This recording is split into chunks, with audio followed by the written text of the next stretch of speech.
more questions. So Congressman Biggs came out and said that Maxwell's lawyer said that she had no indication that either President Trump or President Clinton were implicated in any wrongdoing. Wondering if you'd confirm that you heard that, but also how you evaluate that statement given some of the comments you're making about her clemency plea. And we'll take your question and then we'll answer and wrap up. I just wanted to ask what you all make of Congressman Comer's back and forth with the Clintons on closed-door tape deposition versus public testimony, and if you're worried that this might derail what's going on right now and lead Republicans back to pursuing contempt.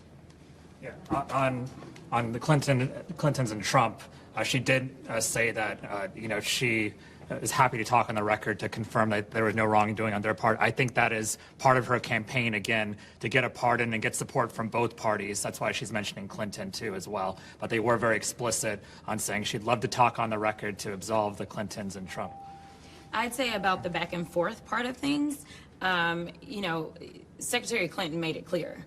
If you want to do this, let's do this out front and in the open, right?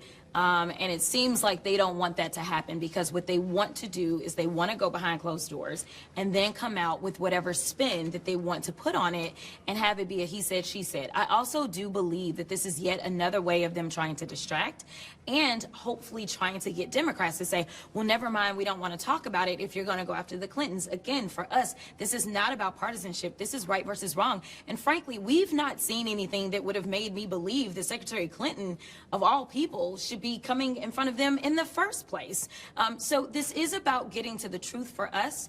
And we understand that if there are names mentioned, that we should follow that evidence. But we do know that Comer is playing games, because if he really wanted to get to the bottom, you would start with the person that actually has the information, which would be Pam Bondi.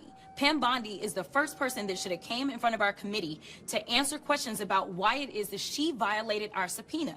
Instead, he's ignoring her violation. And then once we ended up with the Epstein Transparency Act, she has violated the law as it relates to that. And he still doesn't have anything to say. So I want people to be very clear-eyed. They are playing games right now. And again, this is all about shielding and distracting from the President of the United States, who is absolutely mentioned in those files. And frankly, we know that he had already been sued prior to him ever entering office, where there were allegations that he sexually molested a child.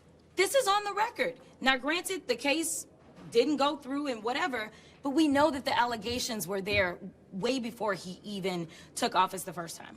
And I'll just wrap this very briefly and just say this. The Clintons are cooperating. There are no grounds whatsoever at this point for any kind of contempt motion. Their deposition is scheduled, as far as anyone knows, it will occur.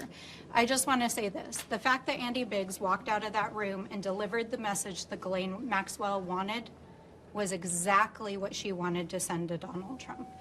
Clearly, he was acting as her messenger, because we were told explicitly to not repeat things that were said in that room. It's very clear she's campaigning for clemency, and it's very clear that Mr. Biggs delivered the message to Donald Trump.